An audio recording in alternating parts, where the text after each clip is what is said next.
Chapter 4. Soup. The waves that beat against the timbers of the ship felt wild and powerful. The little ship would run smooth and then suddenly lurch upwards as the water slid underneath it. The rocking and swaying made the failed notions feel very sick, and they all took far longer than Captain Oola would have liked in learning and completing the day's necessary tasks. He had set them to work at once under the supervision of the other sailors. These were a small group who the failed notions learnt were called Bligh, who was the helmsperson, Haidur, who was the rigger and carpenter, Morland, the quartermaster, and Seaward, the boatswain. These were their official roles, though each of these Norsians were skilled enough to chip into each other's duties when they needed to. It was a good thing a healthy sailing ship could function with a surprisingly small crew, since its newest recruits were turning out to be dismal pupils. All of this activity was presided over by Tepid, who stood beside the whipstaff that steered the ship. He was twiddling his thumbs happily with his hands behind his back and staying uncannily upright in the swaying motion. Dominator was beside him, trying to maintain a discussion, though looking thoroughly green. Sorry, explain that to me again. You're coming with us too? No, my dear prince, said Tepid. I am not travelling with you. But you're on the boat too. Indeed, this is a short, though essential contribution, Tepid explained. We are travelling en route to the Aral Isle, where we are expected to attend an audience with its fair ruler.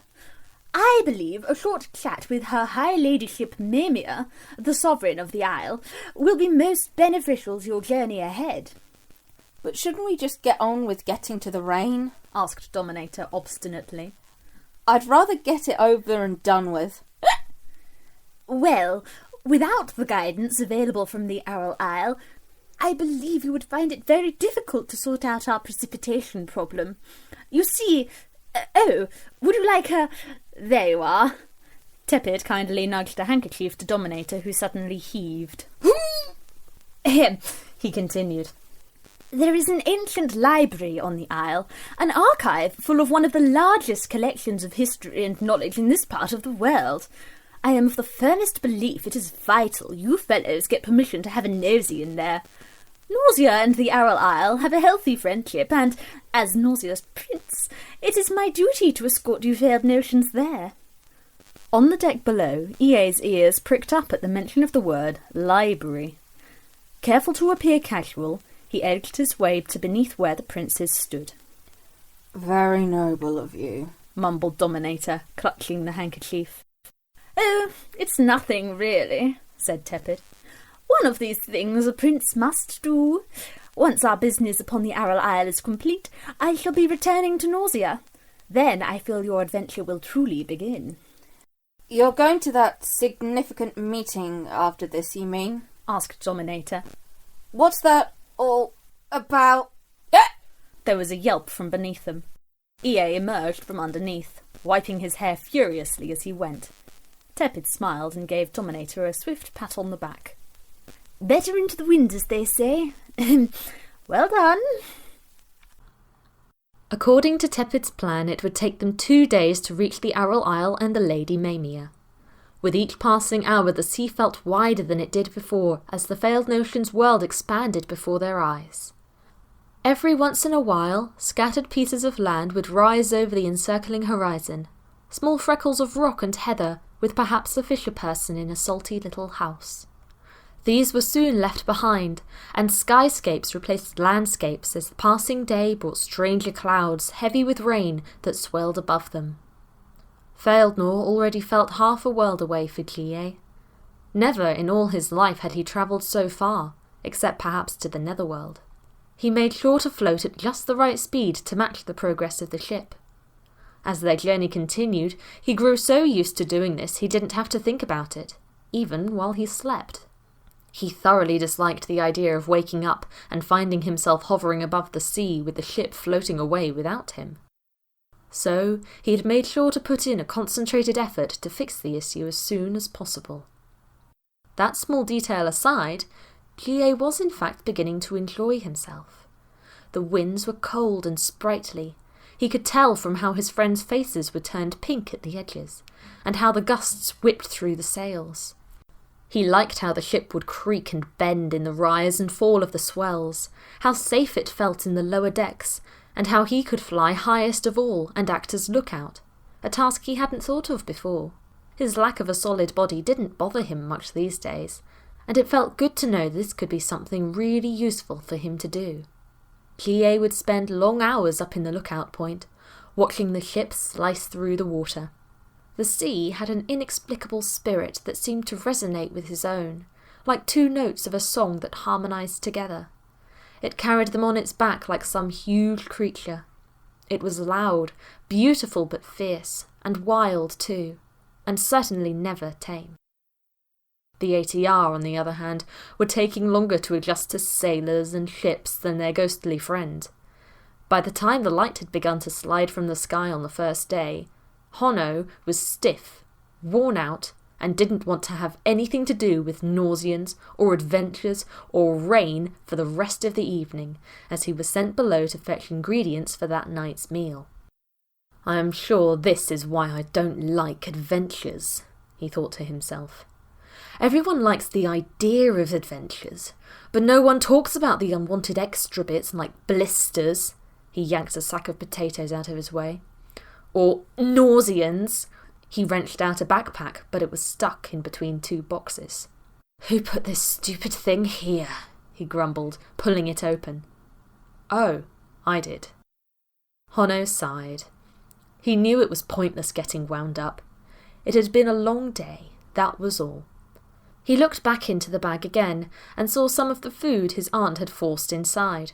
Something about seeing her handiwork made him feel a bit better. It was like taking a little piece of family with him. Squinting at the contents, he reached into the pack and found the heavy flask jammed in at the top. "This was soup, wasn't it?" he muttered, opening the lid. "Did you hear something?" asked Seaward, looking up from the map in the captain's cabin. Captain Oola furrowed his eyebrows. "Something from below." "Would you like me to check it, sir?" "The failed notions have only been on board for 6 hours. "I didn't say it was the field notions." "You didn't need to." Seaward grinned as he gave a knowing nod and headed below. Honno stared at the soup. It stared back. He didn't know what sound he'd just made, but knew he probably would never be able to, or want to, recreate it again. His head was working far too slowly to make sense of what he was seeing. What remained of his thoughts congealed with shock, exhaustion and confusion until the best word for the occasion rose to the surface. "What?" Put me down, Honno. I want to get out, said Gina. Honno found himself mechanically placing the flask on the floor. In 3 seconds, what looked like water in a person-shaped bottle had flowed up out of it. In 8 seconds, blue magic had fizzed like bubbles from the tips of dripping fingers. And in less than a minute, Gina was standing by an empty soup flask. She took in the room with a single glance, breathing in a satisfied lungful of ship smells. Then, without a second thought, she strode over to the pile of crates and sacks and began rummaging for clothes. Honno found his mind slowly but steadily regaining control. Indignation was quick to come to his aid, and exasperation soon offered backup. "Do you mind, Gina?" Gina didn't look up. Mind what? "Go home!" Honno demanded, forgetting they were at sea and pointing violently out of the porthole. "This is our adventure, not yours." Gina sniggered. You're not Mum, Honno. Honno's fists clenched, but he was interrupted by the appearance of Seaward midway down the steps, Haidur behind him. They stopped dead in their tracks at the sight of Gina. "Oh, who are you?" she asked at once. "I'm Gina, and I'm coming too," she added before they could answer. Both sailors had become strangely preoccupied with the timber ceiling. "Oh, yes, I have no clothes," Gina continued, utterly unabashed. "I had some packed somewhere, but I can't find where the bag's gone. Did any of you see a sack that smelt like oats?"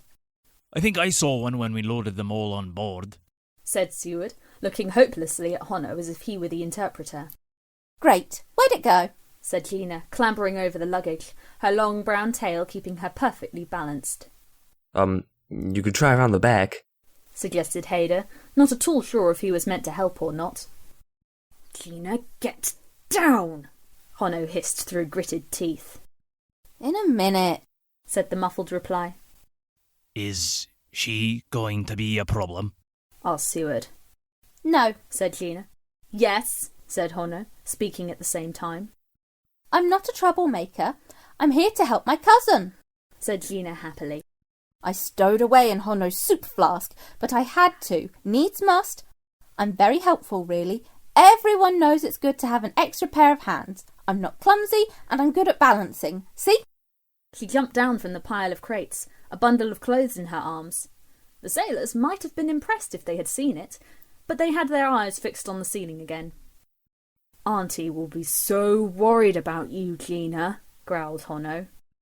Just because I ran onto a knife once doesn't mean I'm going to do something like that again, she said, shooting a defiant look at Honno. Besides, it was an accident. Sort of, but it was well-meaning. Oh, and I don't fight or do anything rowdy, by the way. She showed the sailors her prettiest smile. I'm above that sort of nonsense. Way above, muttered her cousin. You what, Honno? Gina rounded on him at once. Are there any more of you coming? asked Haidur. Nope, just me, said Gina cheerfully. Haidur and Seaward nodded reasonably at the wooden beam above them. We'll leave it to you then. Work hard, supper soon, good night. The pair turned as one and hastily retreated. They couldn't get back up the ladder quick enough. Whatever they had just seen, whatever was going on, they could explain it to the captain after they had worked it out for themselves. Gina carried on dressing, looking very pleased. Honno continued glaring. The others won't be happy to know you're here. That's a lie, Honno, and you know it, said Gina. Do you even know why we're on this mission? Something to do with the weather, isn't it? said her voice from under the shirt she was pulling on. I can help, Honno. You'll see. Why couldn't you just stay put for 5 minutes? You've barely come back and you've already run away. Have you actually thought about what this will do to Auntie? She won't mind. She needs the space, said Gina. I'm not staying in my room for the rest of my life with my sisters watching me like I'm going to shatter into 1,000,000 tiny pieces. There's no living in that. I'm dying in that house, Honno. Don't make me go back. She stared at him until he looked away. He was furious, but a small part of him could understand what she meant. This made him even more exasperated. I thought they were watching you because you had a problem with engaging your element. It's been 4 times since I came back, said Gina. Of course I got the hang of it. It's not hard. Honno frowned. But Betrin told me you turn into a puddle all the time, and EA's been having to come over to the house every other week to fix it. He looked up at her, deeply confused. You mean you've been faking it all along? Oh, Gina, EA's going to be livid when he finds out. But Gina jumped at him, smothering his mouth with her hands. Shh! You mustn't let EA find out. Don't tell him, Honno. Promise. Get off, said Honno, shoving her away. Why should I? Gina looked at him as if he'd said something thoroughly unreasonable. None of your beeswax, that's why. Honno stared at her, gobsmacked. Oh, shoestrings and buttercups, Gina gasped. What am I doing? I can't turn up solid. I have to be magicked out of the flask. Bother! Now I have to strip again. Sorry, Honno, I haven't got the hang of keeping the clothes dry yet, but I'm getting there. Go fetch EA, tell him the soup needs fixing, and then it will be an amazing surprise. She looked at him expectantly. Well, hurry up. Honno opened his mouth, but words failed him. Eventually, the ridiculousness of the whole thing overwhelmed him. He raised his arms in despair, then stormed up the ladder. Halfway back to the galley, he bumped into EA, who looked up in surprise as Honno thundered past. Go fetch soup, he ordered, scarcely able to force the words out. Soup? Why? asked EA. It's your problem now. Honno threw himself into his hammock, rolled over, and shut out the world, cousins and all. Meanwhile, back on solid ground and far beneath the veil of clouds stood the foothills of the Glass Mountains. It was a rough, rocky place, scratched with gorges and troughs hiding chattering streams that ran into waterfalls. The ground was awash with sodden greens, browns and golds as weather-beaten shrubs did their best to flower through the rain. Great swathes of mist were creeping their way down the hillside, with a constant, chilly wind snapping at their heels. 3 people were seated beside a rocky furrow, their cloaks slung over their heads and their noses sunk into a map. They weren't dressed like the rest of the travellers in that area, not that there were many these days anyway. Their clothes were woven with deep reds and purples, and adorned in round silver sequins made of hammered metals. Their long auburn hair was carefully swept out of the way, though limp strands dangled in front of their eyes and dripped onto their map. This map was elaborate and illegible. Age was etched into every crease. After bickering for half an hour, the 3 people had fallen into silent rumination, having all agreed they didn't know where to go. They didn't particularly like being at these low heights either. The air felt too thick, and they still had a long way to travel down the hills. As they continued pondering where they had gone wrong, one happened to glance at the slopes below and spotted a smidgen of movement in amongst the rocks. 2 small figures gradually emerged, clambering around the boulders left from when great ice rivers once ran down from the mountains. It soon became clear they were headed uphill and would pass very near them. After a brief consultation with their companions, one of the trio crawled upright and trotted down the slope to hail the pair. Both looked up quickly as they saw the stranger approaching. "Hello," said the first doubtfully. "So it's not empty up here after all." "They look fancy," said the second, blinking the rain out of their eyes. "Should we run for it?" "I'm not running back down the hill," said the first. "Besides, we haven't seen anyone dressed like that yet. We might be able to sketch them." The person came to a halt in front of them and bowed politely. The pair exchanged a cautious glance before bowing back. "Please forgive me for this unexpected meeting," said the person, panting a little. "Myself and my 2 companions are emissaries travelling south on a highly significant errand." They spoke very clearly, but there was a note of something deeper and more ancient embedded in their vowels. "Unfortunately, we found ourselves in a place unfamiliar to us, and our maps tell us no better. Do you know this area?" The pair looked instantly doubtful, as anyone does when they're asked for directions. "I'm sorry," said the first guiltily. "We haven't really been here before now. We only know where we've come from." Now that is a shame," said the emissary. "Where are you coming from, may I ask?" From Nausea initially," said the second. "Though we did stop off in Faildnor to drop in on some friends, but they were out. Now we're on our way to the Glass Mountains. We used to be errand runners, but we quit our job to write our books. We're going to do some research for the ending of our last one, which will be set in the mountains. If we can get there, of course," they added. "Oh, you come from Nausea?" asked the emissary, bypassing the books entirely. "That is precisely where we are trying to get to. Please, could you tell me how to get there?" The ex-errand runners smiled, though privately wishing the emissary could have been a bit more interested in their hobbies. "That's easy," said the first, pointing across the landscape. "Just keep heading straight down for about 3 miles further southeast. You'll see the plains come into view. In a day and a half, you'll reach them if you keep those hills over there on your left." "Ah!" The emissary looked across the misty landscape. "That does help. Thank you. Our map told us we would find a small settlement of plainsfolk close to here, but there was nothing." "There used to be," nodded one of the ex-errand runners. "But they all left and moved back to the flatlands during the war against the Witch of Glass Mountains." The emissary blinked a little and looked about again. "We were not aware of these changes." "You didn't know about the war?" asked the first errand runner, surprised. "Oh, we knew about it," said the emissary. We have been above such events. The wind whistled in a sharp gust and took over the conversation.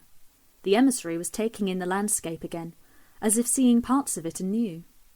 The ex-errand runners watched them uncertainly. What do they mean, above? Whispered the first.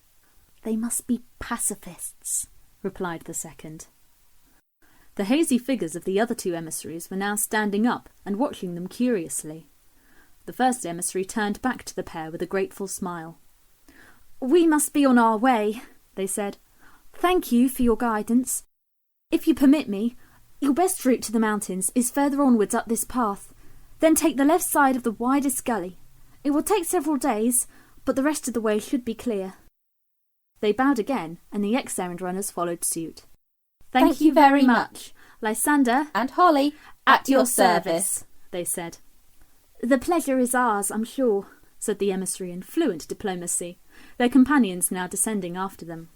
With a damp flourish and a clink of sequins, they pulled their cloaks about them and began to head on their way.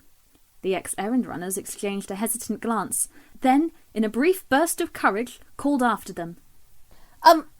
Sorry, but would you at all mind if we... Honno was very disappointed to find that the rest of the ATR weren't bothered by the discovery that Gina had come along. Abrian was fascinated with how she had managed to smuggle herself on board. Pippa and Annie wanted to eat her hair, and Morphea had been quietly amused by how much it rattled Honno. Only EA seemed less than happy, and soon disappeared into a small corner, keeping out of the way of everyone. Gina seemed not to mind at the time. She was so swept up by all the activity and excitement. The sailors hadn't dared say a word. All of them were still in a state of shock and apprehension at the idea of failed notions springing from the woodwork. However, by the following day this had worn off enough for them to consign everyone to new and harder tasks. The ship never slept, and needed tending day and night. But despite the Nausians' misgivings, all the failed notions worked as hard as they could. G.A. could hardly believe how events were unfolding. With the sudden arrival of his old friend, he found himself filled with a renewed sense of curiosity about what could be happening between her and E.A.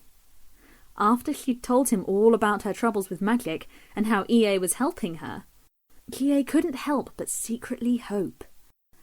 As he floated in a corner with Delilah curled up beside him, and watched Abrian show Gina all their maps, saw his brother keep his nose in some old parchment scrolls, and listened to the sound of the rain all around, G.A. realised he hadn't been this happy in ages.